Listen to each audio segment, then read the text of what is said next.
Chers amis, aujourd'hui nous allons essayer d'expliquer comment la femme devient-elle Nida. Qu'est-ce qui rend la femme Nida?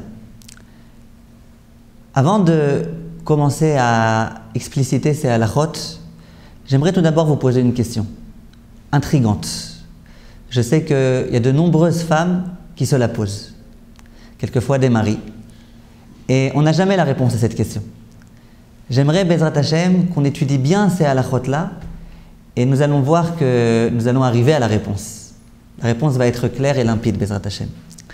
La question tellement passionnante est la suivante. Quelquefois, on va voir un rave pour lui poser une question concernant les lois de Nida. Une femme, par exemple, a observé sur son sous-vêtement une tache de sang, ou une tache dont elle ne sait pas exactement si c'est une tache de sang ou pas. Et elle l'amène à un rave. Quelquefois, le rave regarde ce sous-vêtement de façon extrêmement rapide et immédiatement il dit à la femme « tu es pure ». D'autres fois, cette même femme se rend chez le même rave avec un tissu. La tache est toute petite et le rave commence à regarder, il prend sa loupe, il commence à voir exactement quelle est la tache, quelle est la couleur précise et il sort dehors quelquefois pour voir cette tache à la lumière du soleil. Parfois, il cherche un endroit qui est plus ombragé. Et vraiment, ça lui prend quelquefois 5 bonnes minutes pour répondre à la femme à sa question. Et la femme souvent se pose la question, comment ça se fait? Hier, je lui ai amené un sous-vêtement et il m'a dit, c'est bon, il n'y a pas de problème, c'est une toute petite tache, elle n'est pas grande, il n'y a pas de problème. Le lendemain, on lui amène une tache infinitésimale. Et le rave regarde et regarde à nouveau et ça a l'air d'être tellement compliqué. Comment ça se fait? Alors, commençons au fur et à mesure l'étude de ce sujet. Il faut savoir que la femme peut être concernée par la Nida de 2 façons différentes. La première façon, c'est la Nida qui est prescrite par la Torah. La seconde, c'est la Nida qui est prescrite par nos sages. Alors, nous allons commencer tout d'abord par les lois de Nida qui ont été prescrites par la Torah elle-même. Comment une femme devient Nida d'après la Torah? Il faut savoir que lorsqu'il y a du sang qui s'écoule de l'utérus et qu'au même moment, la femme ressent l'une des 3 sensations que nous allons immédiatement préciser, la femme devient impure d'après la Torah. Quelle que soit la dimension de la tache, quel que soit l'endroit sur lequel il se trouve. Quelles sont ces 3 sensations qui, lorsqu'elles sont accompagnées d'un écoulement de sang, rendent la femme Nida d'après la Torah? Première sensation, c'est sensation d'ouverture de l'utérus. C'est semblable à une espèce de pincement. C'est une sensation qui n'est pas très fréquente. Quelques femmes, avant leur premier accouchement, arrivent encore à ressentir cette sensation. Généralement, après un premier accouchement, déjà c'est très rare que les femmes ressentent cette sensation. Deuxième type de sensation, c'est que la femme ressent un tremblement de tout son corps. Et ce tremblement-là entraîne du sang qui sort de l'utérus. C'est aussi très rare. Avouez que c'est rare que la femme tremble complètement et que d'un coup il y ait du sang qui sorte. Mais c'est le deuxième type de sensation qui rend la femme impure d'après la Torah lorsqu'il y a du sang qui coule à ce moment-là. Troisième type de sensation, et celui-ci est l'objet d'une grande controverse entre nos maîtres, c'est qu'elle sent une sensation d'écoulement liquide qui sort de l'utérus et qui se propage dans le col de l'utérus. Troisième type de sensation, la grande majorité des décisionnaires disent que cette sensation n'est pas une sensation qui rend la femme impure d'après la Torah. Généralement, lorsque des femmes me téléphonent et qu'elles me disent « Voilà, Rav, j'ai ressenti quelque chose de liquide », lorsque je lui demande « Où est-ce que tu as ressenti ?» C'est très rare, voire ça ne s'est jamais produit, que la femme soit capable de me dire qu'elle a senti une sensation de liquide qui sort de l'utérus vers le col de l'utérus. Généralement, c'est déjà beaucoup plus bas. Souvent, c'est déjà dans le vagin qu'elle sent cette chose-là.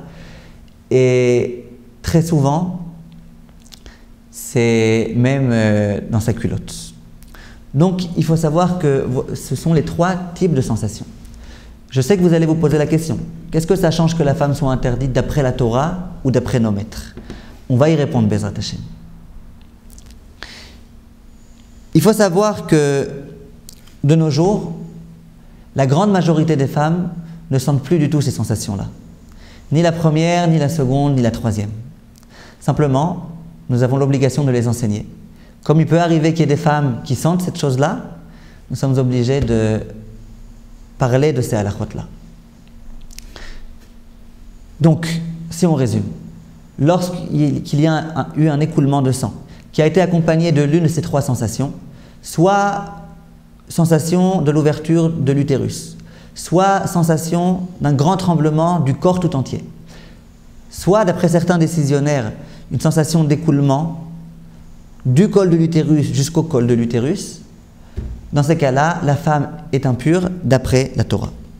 Je précise encore un point, c'est que lors des règles menstruelles, même si jamais la femme ne sent aucune de ces 3 sensations, elle est malgré tout impure d'après la Torah.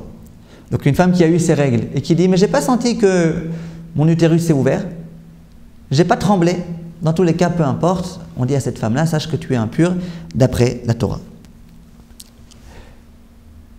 Que se passe-t-il dans le cas où une femme a senti l'une de ces 3 sensations et qu'elle ne s'est pas aperçue qu'il y a du sang qui a coulé? Elle est au travail, elle est en train de conduire la voiture, et d'un coup elle sent une de ces trois sensations. Qu'est-ce qu'elle doit faire? Alors elle ne sait pas, peut-être qu'il y a du sang qui a coulé, peut-être c'est autre chose. Alors nos maîtres nous disent que dans ces cas-là, il faut immédiatement, dès que possible, que la femme procède à une vérification interne.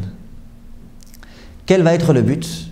De voir l'une de ces 3 sensations-là, qu'est-ce qu'elle a engendré? Visiblement, il y a une sécrétion qui a coulé. La question, quelle sécrétion? Si la femme observe sur le tissu, suite à la vérification interne, qu'il y a une sécrétion de couleur autorisée par la Torah, qui n'est pas considérée par la Torah comme étant du sang, par exemple une sécrétion de couleur blanche, de couleur jaune, dans ces cas-là, la femme reste pure. Si jamais la sécrétion qu'elle observe est de couleur rouge, c'est effectivement du sang, et la femme est impure, d'après la Torah. La question qui se pose, c'est si jamais elle fait cette vérification et qu'elle n'observe rien du tout sur le tissu, ni blanc, ni noir, j'allais dire, ni rouge, ni rien du tout, que la femme doit-elle faire dans ce cas-là? Dit le Shulchan Aruch, et bien dans ce cas-là, la femme est impure. Impure? Mais pourquoi? Elle n'a rien vu. Réponse, étant donné qu'elle a eu une de ces 3 sensations, c'est visiblement et certainement qu'il y a une sécrétion qui a coulé. La sécrétion, on ne la voit pas, mais il y en a eu une. Elle a pu s'échapper, je ne sais pas exactement où. Maintenant, on sait que la grande majorité des sécrétions qui coulent suite à une de ces 3 sensations, c'est du sang. Donc visiblement, il y a une goutte toute petite de sang qui a coulé et qui nous a échappé. Et donc la femme est impure. Cette vérification-là, il faut la faire le plus proche possible de la sensation. Ça veut dire que si la femme n'était pas dans sa voiture, on lui aurait dit, si elle était à la maison, rentre dans la salle de bain, fais cette vérification tout de suite. Ou au moins dans la demi-heure qui suit cette sensation. De sorte à ce qu'on puisse effectivement attribuer la sécrétion qui va être trouvée sur le tissu à la sensation qu'elle a eue un petit peu de temps avant. Mais si jamais on attend trop, ça va être déjà très difficile de pouvoir attribuer la sécrétion trouvée à ce qui s'est passé il y a 1 heure, 2 heures ou 3 heures. Donc a priori, on essaye de faire cette vérification dans la demi-heure qui suit au plus tard. Le Rav Ovadia Yosef dit que même pendant les 24 heures, si on n'a pas pu avant, si on a fait la vérification dans les 24 heures et qu'on a observé sur le tissu une sécrétion autorisée d'après la Torah, la femme est autorisée. Je précise maintenant un point important. C'est que si la femme, au moment où elle a senti l'une de ces 3 sensations, portait un sous-vêtement blanc ou alors de couleur claire, qui va pouvoir permettre ensuite d'identifier la sécrétion qui a coulé suite à cette sensation, ce n'est pas la peine tellement de se dépêcher de faire une vérification. Parce qu'on sait que de toutes les façons, ce qui se passera, ça sera très bien vu, ce qui s'est passé plus précisément, ça sera très bien vu et identifiable sur le sous-vêtement. Voilà les points importants.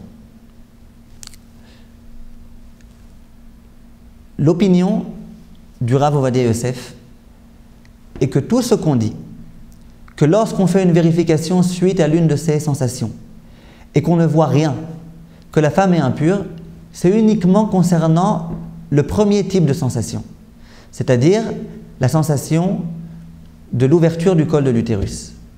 Par contre, les deux autres sensations, celle du tremblement du corps et celle de la sensation de quelque chose de liquide qui sort de l'utérus, dans ce cas précis, même si on fait une vérification et qu'on ne voit rien, la femme est pure. Évidemment, si on voit du sang, la femme est impure. Mais si jamais on ne voit rien, la femme reste pure. Il faut savoir encore un autre point. C'est que concernant ces trois types de sensations, si la femme qui a eu l'une de ces trois sensations et qui immédiatement après a fait une vérification et qui n'a rien vu, si cette femme-là était enceinte ou alors qu'elle allait, on autorise cette femme-là. On considère qu'elle n'est pas nida. Pourquoi? Parce que généralement, une femme qui est enceinte ou une femme qui allait n'est pas censée avoir des sécrétions de sang qui s'écoulent. Et donc, dans la mesure où cette femme-là n'a rien vu, on se dit visiblement si elle n'a rien vu, c'est qu'elle n'a rien vu. Pourtant, il n'y a pas beaucoup de femmes qui ont cette sensation et qui ne voient rien. Bon, eh bien, elle, c'est l'une de ces femmes-là, minoritaire certes, mais qui a senti quelque chose et qui n'a rien vu. Autre point important. Une femme qui a eu une de ces trois sensations, qui a fait une vérification et il s'est avéré que la sécrétion qu'elle a trouvée sur le tissu était propre, était autorisée. Cette femme-là, la prochaine fois qu'elle aura à nouveau l'une de ces sensations, il faudra qu'elle fasse à nouveau une vérification. Et la troisième fois, pareillement. Dès lors que 3 fois consécutives, suite à une telle sensation, la femme aura fait une vérification interne et qu'il se sera avéré que cette femme-là, généralement, suite à ces sensations, elle observe des couleurs qui ne sont pas considérées comme étant du sang, qui sont autorisées par la Torah, cette femme-là a dorénavant la présomption que ce type de sensations n'ont aucun rapport avec des sécrétions de sang. Et donc cette femme-là n'a plus besoin désormais de faire des vérifications à chaque fois qu'elle sent l'une de ces 3 sensations. C'est un point important. Et quand bien même cette femme-là ferait une vérification après avoir senti cette sensation-là, et qu'elle ne verrait rien sur le tissu de la vérification, elle serait quand même pure. Pourquoi? 3 fois elle a eu la même sensation. Et 3 fois il s'est avéré que ce genre de sensation n'entraîne pas un écoulement de sang. Donc même cette fois-ci, bien qu'elle n'a rien vu, il y a tout à supposer que même si on avait vu quelque chose, cette chose-là n'est certainement pas du sang, mais une sécrétion autorisée.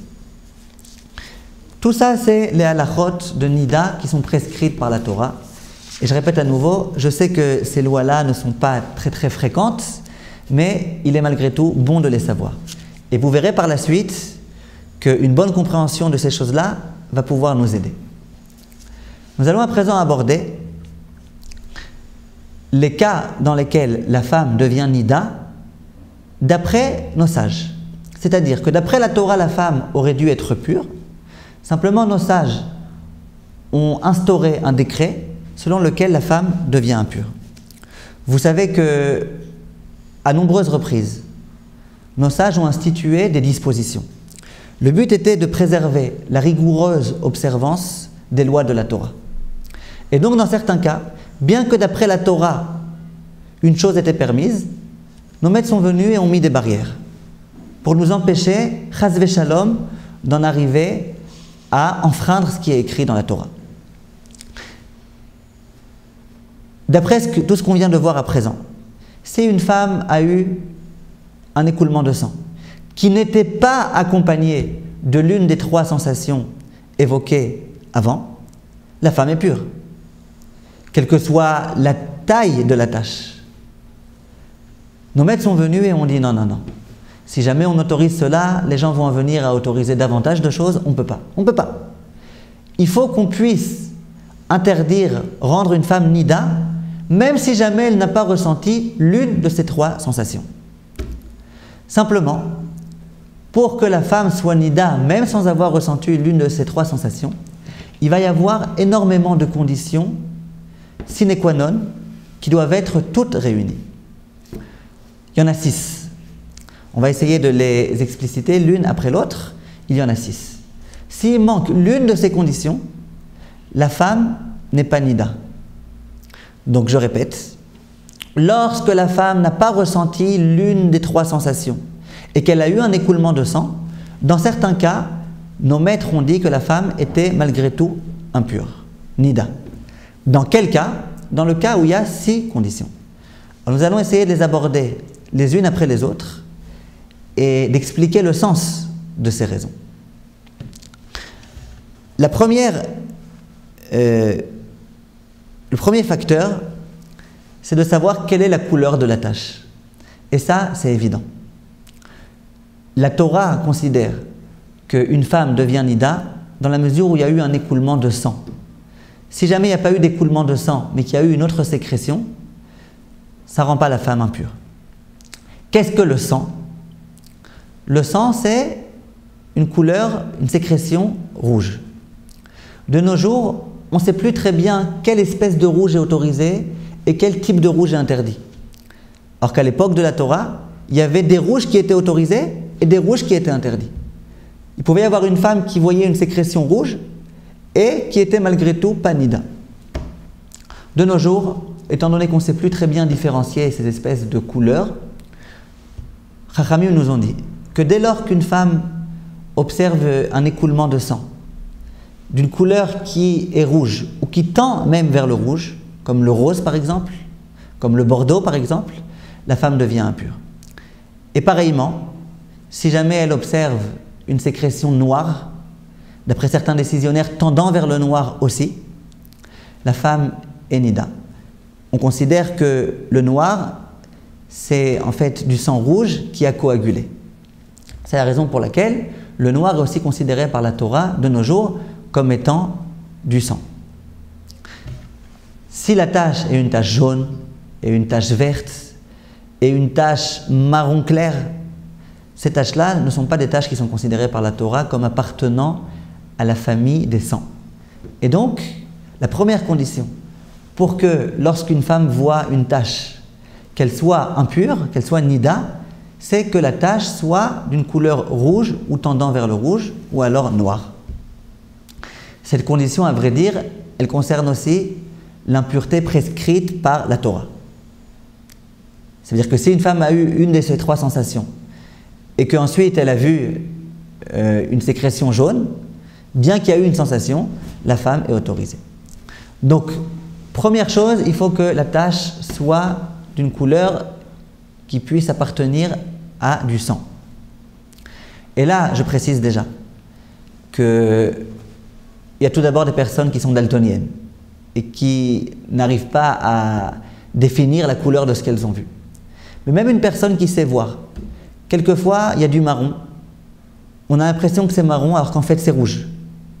Personnellement, plusieurs fois on est venu m'amener des vérifications et au téléphone tout d'abord la personne m'a dit « tu sais c'est marron, je pense que c'est autorisé, qu'est-ce que vous dites ?»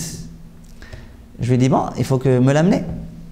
Et puis lorsqu'elle me l'amène, il s'avère que ce n'est pas du tout marron, c'est bordeaux. Mais vraiment on voit que c'est du sang qui est asséché.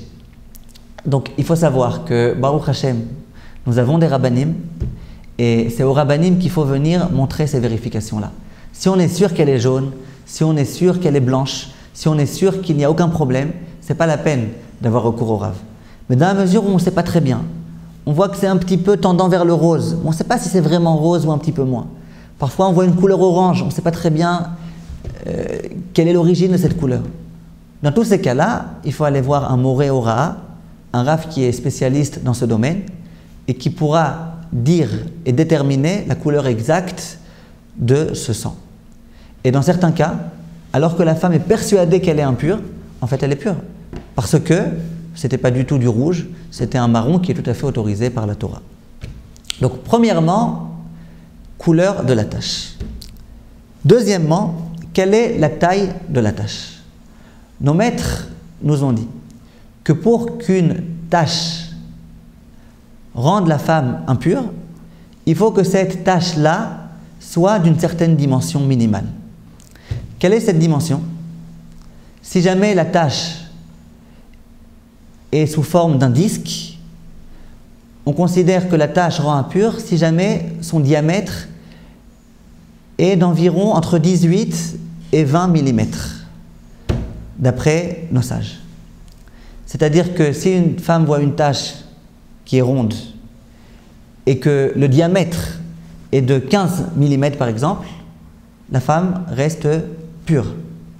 Si jamais le diamètre est de 20 mm, ça veut dire 2 cm, voire plus, je précise bien le diamètre, là la femme peut dans certains cas, donc on va justement préciser, devenir nida, d'après nos maîtres. Pourquoi cette taille-là? Pourquoi cette dimension? En fait, il faut savoir que à l'époque de nos maîtres, il y avait des espèces de puces qui se promenaient un petit peu dans les maisons, qui se promenaient sur les lits. Et durant le sommeil, ça arrivait très souvent qu'il y ait des puces qui soient écrasées sous le poids du corps de l'homme ou de la femme. Lorsque la femme se réveille le matin, inévitablement, elle risque de voir sur son drap plein de taches de sang. Il y avait beaucoup de puces. Ces puces écrasées occasionnent ces taches. Et dit la Gemara dans Masechet Nida que vraiment à l'époque, il n'y avait pas un seul lit sur lequel ne se trouvait pas ce genre de taches. Lorsque nos maîtres sont venus et qu'ils ont dit que même si jamais la femme n'a pas ressenti l'une des 3 sensations, malgré tout elle doit être interdite. Ils se sont dit, si on interdit une tache, même toute petite, alors toutes les femmes vont être impures. Parce que sur tous les lits, lorsque la femme se lève, il y a des taches de sang. Donc ça ne rime à rien de rendre toutes les femmes impures sans raison. C'est la raison pour laquelle nos maîtres ont dit qu'il fallait que la tache soit d'une dimension supérieure à celle qu'on obtient lorsque une puce est écrasée. Or, la dimension du sang qui résulte d'une puce écrasée, c'est d'un diamètre de 2 cm. Environ, il y en a qui disent 18 mm, il y en a qui disent 20 mm, mais en tous les cas, pas plus. Donc dès lors que la femme voit une tache de cette taille-là, supérieure à cette taille-là, on peut tout à fait l'interdire. Et ce n'est pas pour autant que toutes les femmes, lorsqu'elles vont se réveiller, elles vont être impures. Une fois, je donnais un cours sur ce sujet, et il y a un de mes élèves qui m'a dit que dans le cadre de son travail, il est souvent en déplacement en Afrique et dans d'autres pays. Il m'a dit, je peux vous dire que vous avez tout à fait raison. Je lui ai dit, comment ça? Je sais que j'ai raison. Il m'a dit, non, il m'a dit, en Afrique, vraiment, je dors. Il m'a dit, moi je pèse une centaine de kilos, comme ça il me dit. Il me dit, lorsque je me lève le matin, sur le lit, il y a plein de fois des grosses taches de sang. Je lui dis combien? Environ 2 cm de diamètre? Il me dit exactement ça, environ. Après je lui dis, mais je peux te poser quand même une question. Il y a quelque chose qui me perturbe. Si vraiment à l'époque de la Gemara, au moment où la puce était écrasée, on voyait une tache de sang, on n'avait qu'à vérifier, est-ce qu'on la voit la puce ou est-ce qu'on la voit pas? Lui il m'a dit, mais pas du tout, on la voit pas la puce. Tu t'imagines 100 kilos qui écrasent une toute petite puce, on la voit pas. Et donc on voit que jusqu'au jour d'aujourd'hui en Afrique, par exemple, cette réalité-là est encore avérée. Que fait-on de nos jours? De nos jours, dans la plupart des lieux habités, Baruch Hashem, dans nos environnements, il n'y a pas de puces. Et même s'il y en a, c'est toutes petites puces qui ne feraient pas plus qu'une toute petite tache de sang. Et pourtant, de nos jours, on dit, peu importe, lorsque la femme voit une tache inférieure à cette dimension-là, la femme est pure. Mais pourquoi? Peut-être que ça provient d'une puce? Non, de nos jours, il n'y a pas ces puces-là. Il ne faut pas raconter des histoires. En tous les cas, de nos jours, en France, à Paris, pas en Afrique. Donc, c'est quoi ces histoires-là? Réponse, étant donné que cette disposition-là a été prise par nos maîtres, elle restera inamovible. Jusqu'au jour où on aura un bet-din aussi grand que celui de l'époque, et à ce moment-là, on pourra commencer à remettre en question et à modifier quelques dispositions de nos maîtres. Et peut-être qu'effectivement, À ce moment-là, on dira que même si une femme voit une tache toute petite, elle devient impure. En tous les cas, ce n'est pas le cas pour l'instant. Vous avez posé la question, bon, si jamais c'est une tache qui est vraiment ronde, alors on a compris. Que se passe-t-il si la tache est ovale ou qu'elle est allongée? Alors là, il faut connaître les formules mathématiques. Et il faut savoir que ce qui nous intéresse, c'est de connaître la surface de la tache. La superficie, pas le périmètre. Quelle est la surface d'un disque dont le diamètre est environ 2 cm, c'est-à-dire dont le rayon est de 1 cm? Alors là, on a recours à pi. Vous vous rappelez de pi l'Aziz qu'on avait appris à l'école? Pi l'Aziz qui dit 3,14. Quelle est la surface de ce disque? C'est pi r carré. Pi fois le rayon au carré. Le rayon c'est 1, 1 au carré c'est 1. 1 fois 3,14 c'est 3,14. Donc il faut avoir environ une tache qui soit d'une dimension, d'une surface de 3,14 cm² pour que ça puisse rendre la femme impure. Je peux vous dire que certaines fois, une femme voit sur son sous-vêtement par exemple une tache rectangulaire. Elle est assez longue mais très fine. Par exemple, elle mesure 5 cm de long sur un demi-centimètre de large.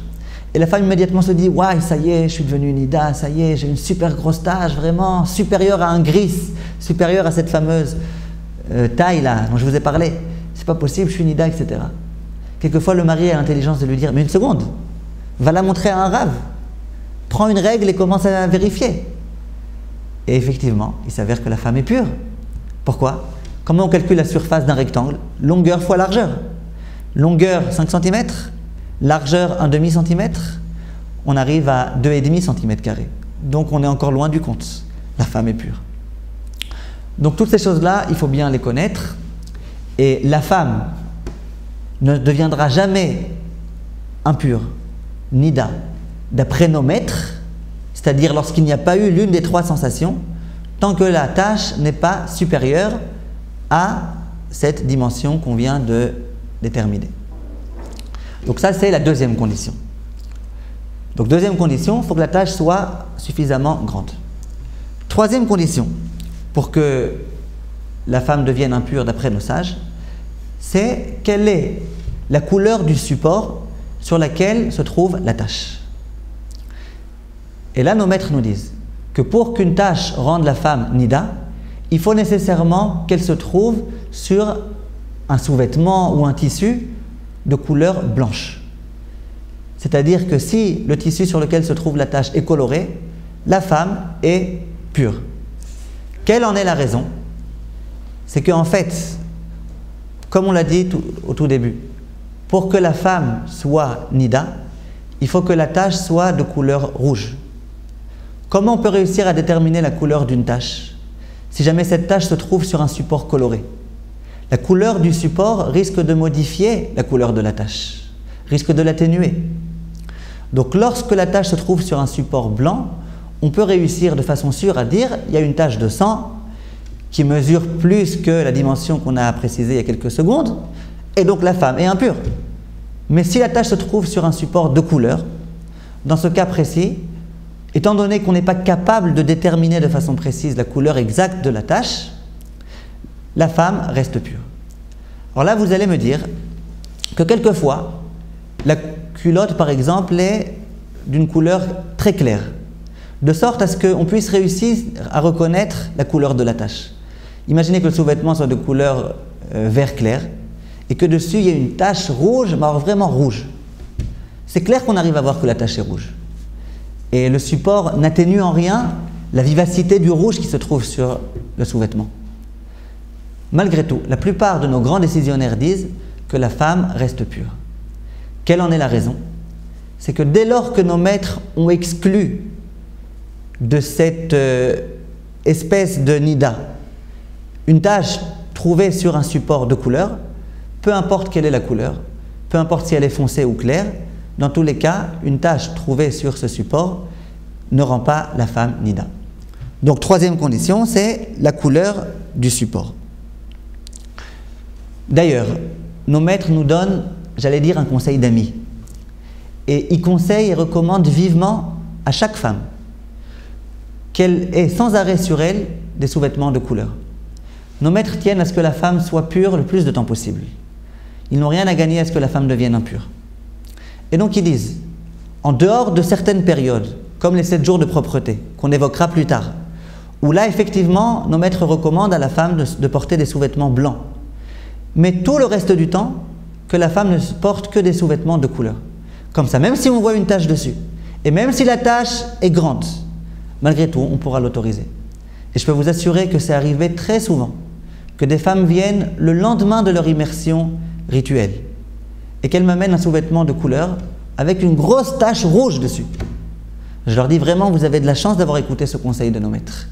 Vous avez de la chance d'avoir mis un sous-vêtement de couleur, parce qu'on voit très bien que la tache est rouge, et si jamais vous aviez mis un sous-vêtement blanc, vous auriez été interdite d'après nos maîtres.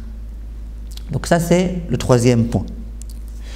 Le 4e point, c'est l'aptitude du support sur lequel se trouve la tache à recevoir l'impureté. Il y a certains supports qui sont aptes à recevoir l'impureté, d'autres supports qui ne le sont pas. De nos jours, nous ne sommes pas très familiers à cette idée-là. Ça veut dire quoi être apte à recevoir l'impureté ou pas? Mais je vais vous donner des exemples très précis. Mais d'abord, j'aimerais vous expliquer la raison. Quelle est la raison pour laquelle on considère que pour qu'une tâche observée sur un support rende la femme nida, qu'il faut que ce support-là soit apte à recevoir l'impureté? La raison est claire. C'est que nos maîtres se sont dit, c'est pas logique que la femme elle-même soit impure, soit nida, alors que le support sur lequel se trouve la tache de sang est lui-même pur. Donc de deux choses l'une. Soit le support sur lequel la tache se trouve est impur et la femme nida, soit le support sur lequel la tache s'est trouvée reste pur et donc la femme elle aussi doit être pure. C'est la raison pour laquelle lorsque la femme trouve du sang sur un support qui n'est pas apte à recevoir l'impureté, la femme reste pure. L'exemple le plus élémentaire, c'est le sol. Une femme qui trouverait une tache de sang sur le sol n'est pas apte à recevoir l'impureté et la femme est donc pure, quelle que soit la couleur de la tache, quelle que soit la taille de la tache et quelle que soit la couleur du sol. Toutes les choses qui sont scellées au sol, on considère aussi qu'elles sont comme le sol et qu'elles ne reçoivent pas l'impureté. Par exemple, la cuvette des toilettes, par exemple la baignoire. Le papier toilette, la grande majorité des décisionnaires contemporains considèrent le papier toilette comme n'étant pas apte à recevoir l'impureté. Le papier toilette, ce n'est pas un vêtement, ce n'est pas un ustensile, c'est quelque chose de surcroît qui est jetable. Et donc, énormément de décisionnaires considèrent le papier toilette comme n'étant pas apte à recevoir l'impureté. Donc si une personne avait un petit morceau de papier toilette qui était mis sur sa culotte et que sur le papier toilette, elle a aperçu une tache de sang, même si le papier toilette était blanc et même si la tache de sang était assez importante, la femme est pure. Que se passe-t-il si elle a aperçu sur le papier toilette du sang juste après avoir uriné? Ça, nous allons y arriver un peu plus tard. Quel est le statut des protège-slips? Et là, c'est une question un petit peu délicate, un peu épineuse. La grande majorité des décisionnaires considèrent le protège-slip comme étant quelque chose qui est apte à recevoir l'impureté. Malgré tout, c'est un ustensile, c'est une espèce d'habit. C'est quelque chose qui est un réceptacle du sang qui va couler et des autres sécrétions qui vont couler. Donc, beaucoup de décisionnaires considèrent ça comme étant apte à recevoir l'impureté. Et donc, une tache qui se trouverait sur ce protège-slip, qui serait supérieure à la dimension dont on a parlé tout à l'heure, rend la femme impure. Cependant, l'opinion du Rav Ovadia Yosef est de dire que non, que le protège-slip n'est pas apte à recevoir l'impureté, étant donné qu'il est jetable. Il a encore tout type d'autres raisons, selon lesquelles le protège-slip n'est pas apte à recevoir l'impureté. Et donc, d'après le Rav Ovadia Yosef, une tache de sang, même assez importante, qui se trouve sur un protège-slip, ne rend pas la femme impure. Personnellement, le conseil que je donne à mes élèves, pour ne pas rentrer dans cette lourde discussion entre nos maîtres, c'est de mettre des protège-slips noirs. De nos jours, dans certains endroits, on vend ces protège-slips-là. Étant donné qu'ils sont colorés, quand bien même on considérerait ces protège-slips comme étant aptes à recevoir l'impureté, étant donné qu'ils sont colorés, on a dit il y a quelques instants qu'une tache de sang observée sur un tissu coloré ne rend pas impur. Et de cette façon-là, on sort complètement et on s'acquitte d'après toutes les opinions, on ne rentre pas dans les problèmes. Le corps humain, lui, est apte à recevoir l'impureté. Ça veut dire que si une femme, sur son corps, observe une tache de sang qui est supérieure à la taille, dont on a parlé tout à l'heure, la femme devient impure, vu que le corps est apte à recevoir l'impureté. Donc ça, c'était la 4e condition qui fait qu'une femme peut devenir nida d'après nos sages. Quelle est la 5e condition? C'est l'endroit sur lequel on voit cette tache. C'est-à-dire que pour que la femme devienne nida, il faut que ce soit logique, plausible de considérer que cette tache provient directement de l'utérus. Si jamais il est clair que la femme se trouve à un endroit qui n'est pas du tout relié à l'utérus, là la femme est pure. Je donne un exemple. Imaginez qu'une femme trouve une tache sur son foulard. Le foulard est sur sa tête. Il n'est pas du tout situé à un endroit duquel on pourrait considérer que cette tache provient de l'utérus. Donc dans ce cas-là, la femme est pure. Imaginez qu'elle trouve une tache sur sa chemise, sur le haut de sa chemise. C'est évident que ça ne provient pas de là-bas. Et donc c'est évident que la femme est autorisée. Par contre, si cette tache se trouve, par exemple, sur son sous-vêtement, par exemple dans son entrejambe, dans des endroits qui sont situés face à son vagin, dans ce cas précis, effectivement, c'est une zone qui est concernée par le problème. Enfin, il va falloir savoir exactement et être sûr que le tissu sur lequel la tache se trouve était propre jusqu'à présent. Il faut qu'il soit certifié comme étant propre.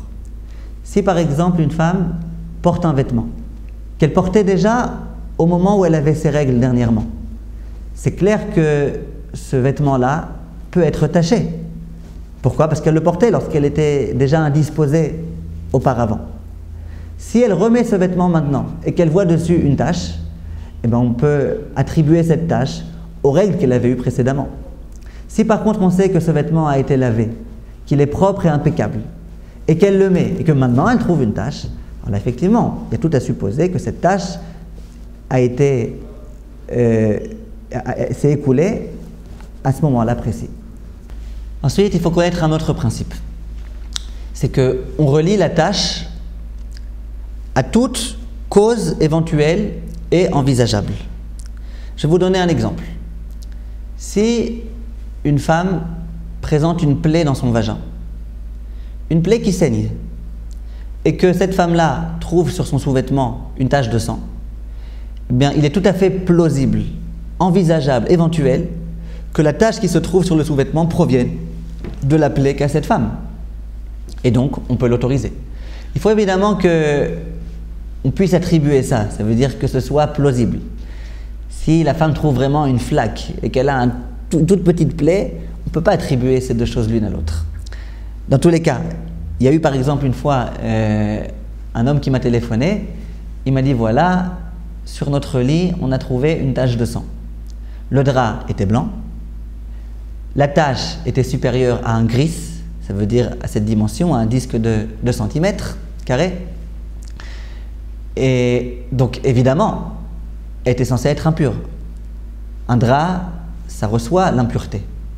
C'est comme un sous-vêtement, c'est comme un habit. Alors, que faire dans ce cas-là? Alors je lui dis, dis-moi, t'as pas une tache par hasard, t'as pas une plaie, excusez-moi. Ta femme, elle n'a pas une plaie, elle souffre pas peut-être d'hémorroïdes, je ne sais pas exactement quoi. Et puis finalement, je lui ai dit, il y a des enfants aussi qui dorment avec vous la nuit? Il me dit oui. Mon fils, il dort toutes les nuits avec nous dans notre lit. Je lui ai dit, ton fils, il n'a pas une plaie par hasard? Il me dit, ah, vous faites bien de me demander. Il me dit, vraiment, cette nuit, il a eu vraiment un problème, il a saigné énormément du nez. Je lui ai dit, bah alors ta femme est pure. Si jamais il a saigné du nez, on peut tout à fait attribuer la tache qu'on a trouvée à cette blessure de ton fils, et donc la femme est autorisée. Il peut arriver aussi quelquefois qu'il y ait des enfants qui boivent leur biberon, un biberon de chocolat chaud, et le chocolat chaud sur le drap, lorsque ça sèche, ça donne vraiment une impression de sang.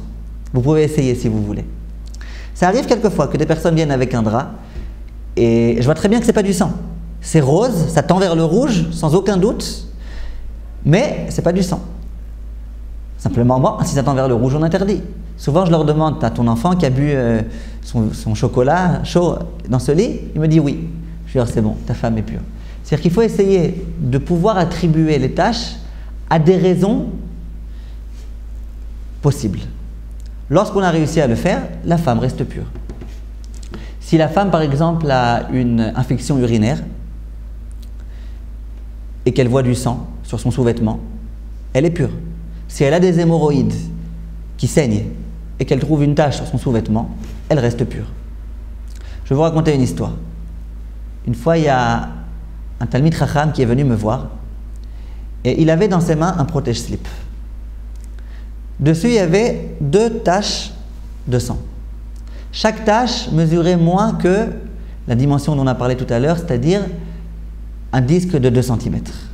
Donc chaque tache, disons chaque tache faisait 1 cm. Et il n'y avait aucun rapport entre les deux, rien ne les reliait. Il me dit, voilà, est-ce que ma femme est pure ou pas? Je lui dis, ben elle est pure. Même si on considère que le protège-slip c'est apte à recevoir l'impureté, mais peu importe, on a dit que pour que la femme soit nida d'après nos maîtres, il faut que toutes les conditions soient réunies.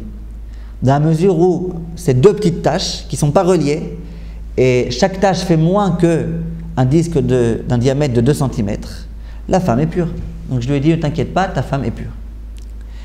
Et il commence à négocier avec moi. Il me dit, mais pourquoi elle n'est pas pure? Pourquoi elle est pure, excusez-moi? Pourquoi? C'était un protège-slip. Il se trouve à même le corps. Il est situé vraiment sur les lèvres. Il me dit, c'est sûr, c'est certain, à 100%, que ces 2 taches de sang, elles proviennent de l'utérus. Donc ma femme doit être impure. Pourquoi tu l'autorises? Je lui dis, je te dis que ta femme est pure. Tu n'as quand même pas à apprendre mon métier. Il dit, pourquoi? Alors je lui dis, je vais t'expliquer. Tout d'abord, quand bien même on est sûr que la tache provient de l'utérus, peu importe, ta femme a eu l'une des 3 sensations ou pas? Il me dit non. Je lui dis, si elle n'a pas eu l'une des 3 sensations, d'après la Torah, elle est pure. D'après nos maîtres, elle est nida dans certaines conditions. L'une des conditions, c'est que la tache soit suffisamment importante pour qu'on la rende impure. Or ici, ces taches sont les 2 minuscules. Ta femme est pure. Je lui dis, mais en dehors de ça, qui te dit que cette tache provient de l'utérus? Tu m'as l'air d'être tellement sûr de toi. Qui te dit? Peut-être qu'elle a une plaie là-bas. Peut-être qu'elle a autre chose. Je ne sais pas. Bon, je ne sais pas combien j'ai réussi à le convaincre. En tous les cas, la halakha, elle était claire. Le lendemain ou 2 jours après, il vient me voir et il me dit, Rav, je voulais vous dire, vous aviez raison. Je lui dis, pourquoi? Il me dit, mais je vais vous dire la vérité. Ce jour-là, où je t'ai apporté ce protège-slip, mes enfants, ils ne se sentaient pas très bien. Donc ma femme a été obligée de les emmener chez le médecin. Et elle-même, elle commençait à ne pas se sentir très très bien.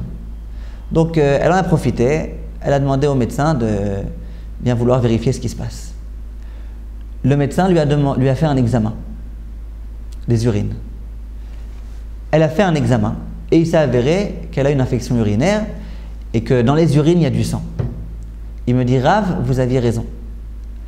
Les 2 gouttes de sang qu'elle a trouvées sur son protège-slip ne proviennent pas de l'utérus. Ils proviennent d'ailleurs. D'où est-ce qu'ils proviennent? Ils proviennent de l'infection urinaire. Je lui ai posé une question à ce moment-là.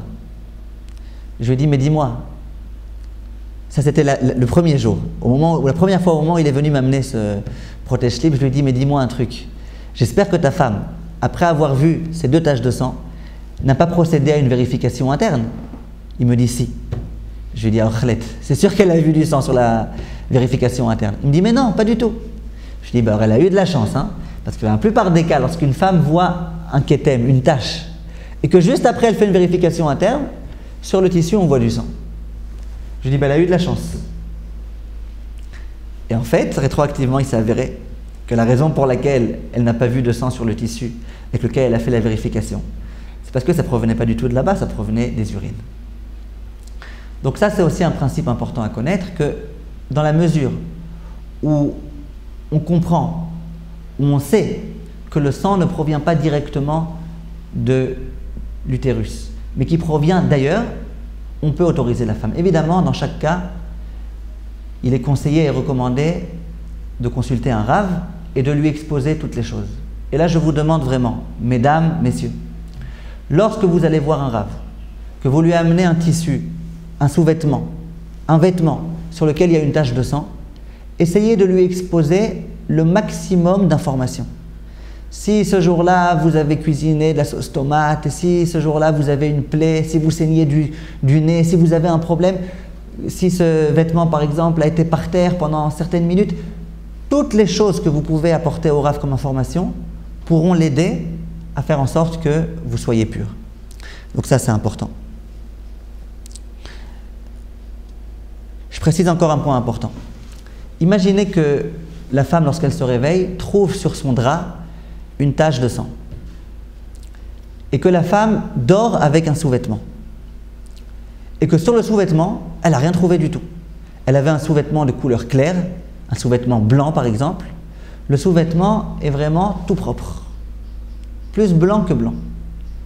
Par contre, sur le drap blanc, on voit une grosse tache de sang. Alors que faire? Si on se fie à ce qu'on voit sur le sous-vêtement, la femme devrait être pure. Simplement, il y a une tache de sang sur son drap, elle doit être impure. Que fait-on dans ce cas-là? Alors, de nombreux décisionnaires se sont accordés à dire que dans ce cas-là, la femme peut être pure. Et pure. Pourquoi?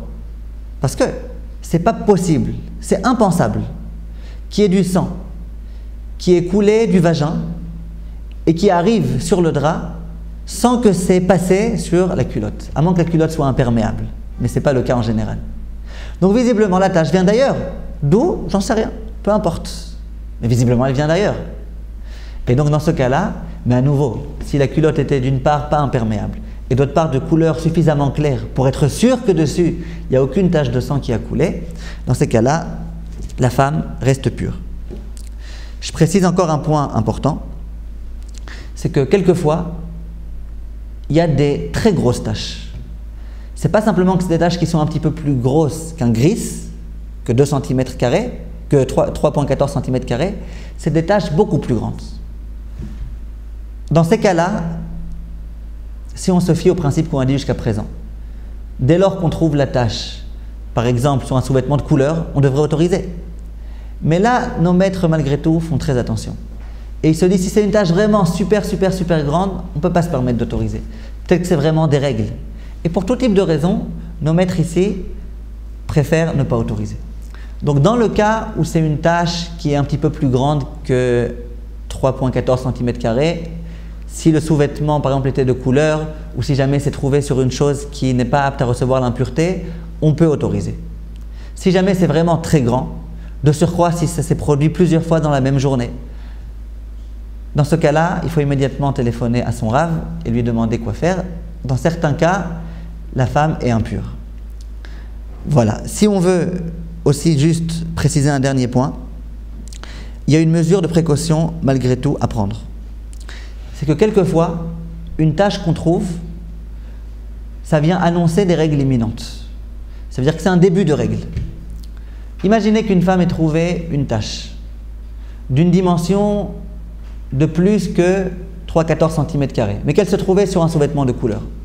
Ou alors qu'elle se trouvait sur un sous-vêtement blanc, mais que c'était une tache petite. Dans ces cas-là, qu'a-t-on dit? Que la femme est pure. D'accord, elle est pure. Bien qu'elle est pure, nos maîtres nous disent qu'il vaut mieux pas que le couple se retrouve et qu'ils aient une relation conjugale juste après. Parce qu'on ne sait jamais. Peut-être que pendant la relation, les règles vont se déclencher complètement. Et ça, c'est complètement déconseillé. Donc généralement, on conseille que lorsque la femme a vu une tache qui est autorisée, malgré tout d'attendre quelques heures avant d'avoir une relation conjugale. En ce qui concerne les autres choses, s'embrasser et compagnie, ces choses-là, on les autorise, dans ce cas précis. Donc si on veut résumer Rabotai, ce qu'on vient de dire jusqu'à présent, il y a 2 types d'impureté de Nida. Il y a celle qui est Minatora, d'après la Torah, et celle qui est Miderabanan, d'ordre rabbinique. Celle qui est d'après la Torah, c'est lorsque, au moment où on a vu du sang, au moment de l'écoulement du sang, il y a eu une des 3 sensations qu'on a précisées plus haut qui a été ressentie. Et dans ce cas-là, peu m'importe la couleur du tissu sur laquelle la tache a été trouvée, Peu m'importe la taille de la tache, peu m'importe si le tissu était apte à recevoir l'impureté ou pas. Dans tous les cas, la femme est impure. Par contre, si la femme n'a pas ressenti l'une de ces trois sensations, ce qui est le cas de la plupart de nos femmes, lorsqu'elles ressentent quelque chose, elles ne sentent rien du tout, il y a un écoulement qui n'est pas accompagné d'une sensation. Et au moment où elles voient sur leur culotte une tache, elles sont surprises, elles n'ont rien senti. Ça, c'est pas d'Eoraïta. Il y a certains cas où nos maîtres ont décidé que malgré tout la femme était nida. Pour que la femme soit nida dans ce cas précis, il faut qu'il y ait toutes les conditions qu'on a dites depuis le début, qui soient toutes réunies. S'il manque l'une des conditions, la femme reste pure. Donc on les rappelle très succinctement. Il faut tout d'abord que la tache soit rouge, ou alors tendant vers le rouge. Deuxièmement, il faut que le tissu sur lequel la tache a été trouvée soit blanc. Troisièmement, il faut que ce tissu soit apte à recevoir l'impureté, par exemple un vêtement, une culotte, etc. Quatrièmement, il faut que cette tache soit d'une dimension, d'une superficie, d'une surface d'environ 3,14 cm². Et si elle fait moins que cela, la femme est pure. Ensuite, il faut que la tache ait été trouvée sur un tissu qui était propre jusqu'à présent et non pas qui était sale. Et enfin, il faut que ce tissu ou que ce vêtement se trouve dans la zone inférieure du corps de la femme. Voilà les deux façons pour l'instant dont la femme peut devenir nida. On continuera Bezrat Hashem la prochaine fois et on essaiera de répondre à la question qu'on a présentée au tout début de ce cours. Kol Tov et à bientôt.